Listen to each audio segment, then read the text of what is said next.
Hey, and welcome back to our channel. So we had some problems at the Filipino embassy in Washington D.C. Now, for the most part, it went great. My husband said that 2 of the 3 people that he saw in the embassy were nice to him. um, well, you're gonna get that. Some people aren't nice, some people are, and Filipino people are mainly known to be nice. You just happened to cross into one that wasn't yesterday. But let's actually talk about it. So we got into Washington, D.C., and I put a video out. It says the trip to the Filipino embassy in D.C., and you can find that on our channel. But, anyways, we got there, we drove around because we got there early enough, and we stopped at the Filipino embassy. Now, it says 1600 on their address. Well, it's actually the one across the street. So if you're doing your passport, your e-passport, you gotta actually cross the street. It's right across, so you can't get lost. You go in there and you have to schedule an appointment, but everyone comes in, sits down. 9 o'clock, the lady talks to all of us, and then she has you all line up to make sure that your application and all the paperwork that you need is ready and done before you go to the back and they process your applications. Now, we went up to the front, we got everything going, it was great. My husband got to the back, and he told me a different story. The man up there was super nice, but he let him know that my husband's birth certificate was from his province, and he's from Zambales in Alangapo. I'm not sure if I'm saying it right, but be more than happy to correct me on that. And he's from Alangapo in Zambales, and he has his province birth certificate, not his actual certificate from the main city. So they're kind of worried that that his birth certificate might have not made it to the city. And if that has happened, then they're going to need more information, more documentation, and he might not get his e-passport to go to the Philippines this March. And the crazy thing is that we already have the airplane tickets purchased. We already have the hotels purchased, and he has 2 separate hotels for different days because he's going to make it to go see his family down there. So when he first gets there, he's going to go into Manila, and he's going to stay there for the night to rest. And then he's going to go to Alangapo the very next day after he's fully rested to go see family. Now, the problem is that they said, well, you could possibly get in and they might give you your passport, but you won't know until 9 weeks, 9 to 10 weeks, which that leaves you at the bare minimum about like 3 weeks maybe before he has to leave with our daughter to go visit the Philippines. And we are over here biting our nails and trying to figure it out. But the guy had given my husband a link to go to, a website to go to, and this is called zerbeles.com. And I'm not sure if you guys can see it. I know it's horrible. But it's the Philippine Statistic Authorities. It's where Filipinos can go and go get their birth certificates. Now, I was like, okay, don't worry about it. I'm going to go ahead and fill out your paperwork and get your birth certificate from the Philippines and ship it to the United States. Well, I started going on to it, and if you click on the link, it's going to have pop-ups, and it's going to divert you to other links. And I was like pulling my hair out because I'm going to the cerbilis.com, but it gives you a black screen, and then you're going to see like 3 red buttons to push, and it's going to take you to finding your heritage or finding a birth certificate near you. Don't click on those. You're better off at just typing in Philippine Statistic Authorities and then clicking on that and getting into the Filipino birth certificate website directly. When you do that, they're going to tell you if you're shipping it from the Philippines, it's 330 Filipino pesos. I don't know how much that is, guys. I have not transferred US dollars into Filipino pesos. I'm new at that. My husband knows all that stuff, but I do not.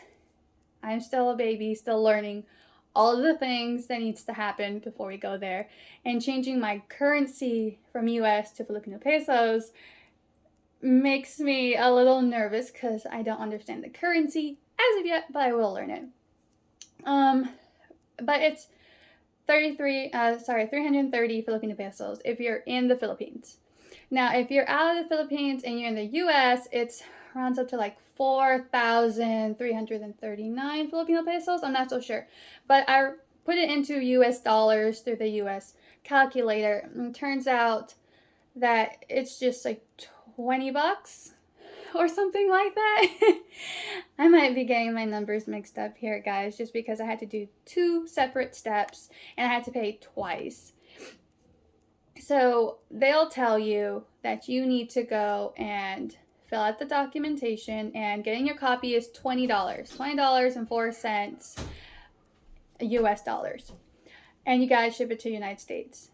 They tell you to put in your information, and then they say that, hey, the Filipino Postal Service does not do international shipping. So you have to get your own shipper. And they recommend one, and it's called DHL. And they give you your steps, but I printed out my steps out because I don't want to have to switch screens back and forth. And when you do that, your reference number is going to go through your email. So as you start doing your application for getting your birth certificate, as you get ready for your birth certificate, you're going to start filling it all out, and it's going to tell you before you move on, you need to do your shipment information with the DHL. And then in DHL, they ask you for your reference number, and your reference number comes through your email. So make sure you check your email before you do that, because if not, you'll end up like me. I forgot to put in the reference number. So now I have to wait for Monday when the DHL opens, and I can tell them, hey, add my reference number, guys, because I left it blank. And the thing is, it lets you leave it blank. So I was like, well, okay, I don't need to fill it out, and I'm following the directions. But it doesn't tell me that the reference number will come into your email. So that'll stop you from making that mistake, guys. And then you're gonna purchase your shipping. Now, the purchasing of the shipment it did it in Filipino currency because obviously it's coming from the Philippines to the US. And that's what was 4,300 now, I remember, guys. And that was $40 to ship to the United States, and plus the $20 that I need to pay just for the certificate itself. So it's around 60 some bucks for the shipping and the delivering of his birth certificate to the United States. And that's if they even have it. But they told us to go ahead and do this so that way next time we have it for future references. And they're like, if they have it in the city, they'll mail it to us. But if they don't, they'll send us a copy and notification of what they do have on record for him. And I was like, okay, well, that it's a win-win because we won't have this problem anymore. So now my husband is waiting and hoping that he does not get an email. If he gets an email from the Filipino embassy, it means that they need more information and that he might not be able to go, guys. So he's hoping that that does not happen. And I filled out his information on the site that they gave him. That way we don't have to worry about this again. And I think that's pretty much it. Oh, and when you go to Washington, they ask on the side, they ask you to bring your photocopy, your passport picture with you. Well, they didn't need my husband's passport picture. They took his picture there, and he actually didn't like it because he was like, I'm so tired. We left at 12:30 at night on Thursday. Well, technically it's Friday morning. Super early Friday morning. And we drove down, and he had bags under his eyes because tired, driving 6.5 hours, and then not sleeping just to get inside. And he's like, then she took my picture, and he didn't like it. And she didn't want to use the picture that we got from Walgreens. So it's like, okay, that's fine. And my husband said that she was not the nicest person. She was sweet when she was talking Tagalog, and she made a gesture to my husband to sit down, and he sat down. So I guess she assumed that he could speak Tagalog. Well, my husband's been here in the States since he was 6 years old. He lost his native tongue. And when she found that out, that he didn't speak Tagalog, she got a little more bitter and upset with him. And when she saw that his name was changed from his last name from Ramos to O'Day, it didn't make her happy either. So doesn't speak his native tongue and has a name change. She kind of told him that he was forgetting his culture. And that kind of made me really red, and I was steaming from my ears, except for I wasn't back there. And my husband was like, just let it go. We don't want to have problems at the passport place and not be able to get his passport at all. So he was like, let's just go find some Filipino food and make the best of our day, and hopefully everything else clears itself out. So we're going to go ahead and do that, and there is another problem that he thought of. His passport says Patrick Michael Ladarius Ramos, and his airplane tickets say Patrick O'Day. So now they said, well, he can technically bring his adoption papers with him to the airport, and hopefully they would take that and be like, well, Patrick Michael Ladarius Ramos is in the US is now turned into Patrick Michael O'Day, and accept him to board the flights and get on with his way. Now, if they don't allow that to happen, Korean Air says that he needs to cancel his ticket, might have to cancel his ticket, not get a refund, and repay for the ticket.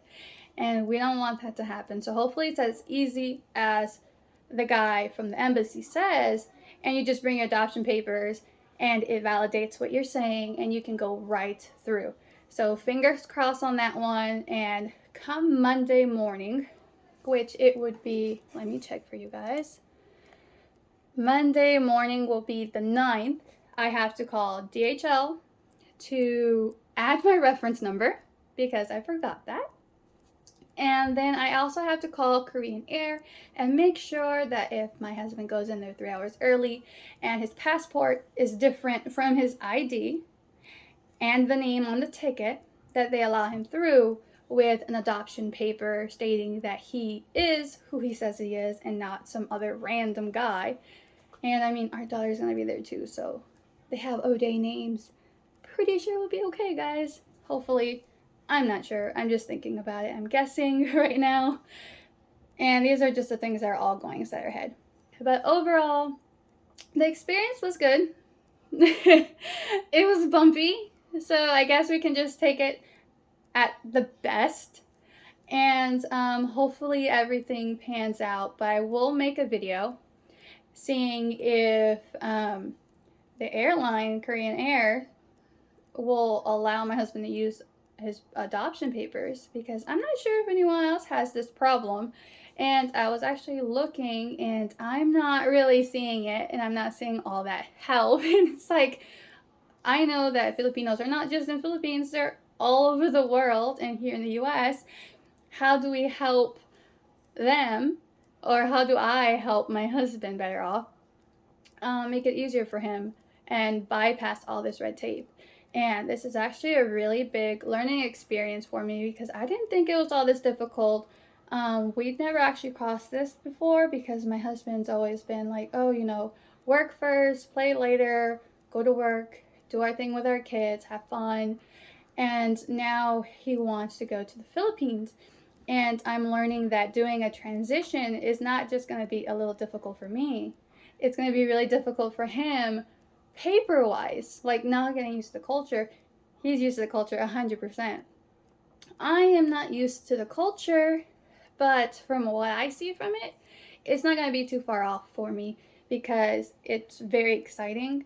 And he shows me the poverty side and he shows me the good sides, and So there's no surprises for me. I'm not going to go in there blind.